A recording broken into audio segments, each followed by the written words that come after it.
বাংলাদেশের ভিতরে অন্যতম বিলাসবহুল লঞ্চ, যে লঞ্চটি বাংলাদেশে একমাত্র ডেকটি মানে লঞ্চের ডেক জাঁকজমক করা হয়েছে এবং টাইস আকার করা হয়েছে।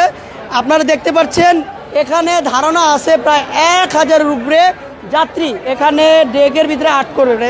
এখনই যারা ঢাকা থেকে বরিশালের উদ্দেশ্যে রওনা দিবে তারা এখনই হাউসফুল করে আছে, তারা সকাল সকালই এই বরিশাল লঞ্চঘাটে চলে আসছে। আর দেখতে পাচ্ছেন এটা হচ্ছে এম খান 7, যেটা বাংলাদেশের সর্বশেষ নির্মিত লঞ্চ এম খান 7। আর এই লঞ্চটি হচ্ছে ধারণা করা হচ্ছে তাদের দাবি এই লঞ্চটি হচ্ছে বাংলাদেশের সবচেয়ে এই সদরঘাটে বা বরিশাল নৌরুটের সবচেয়ে বড় লঞ্চ হচ্ছে এটি, যেটি পোস্টে বলেন দেখতে পাচ্ছেন এই পোস্টে কিন্তু প্রশস্তিতে কিন্তু এই লঞ্চটি অনেক বড়, প্রায় 60 ফিটের মতো রয়েছে। আর লম্বায় তো দেখতে পাচ্ছেন এই মাথা থেকে সে মাথা পুরো একটি ফুটবল খেলার মাঠের মতো।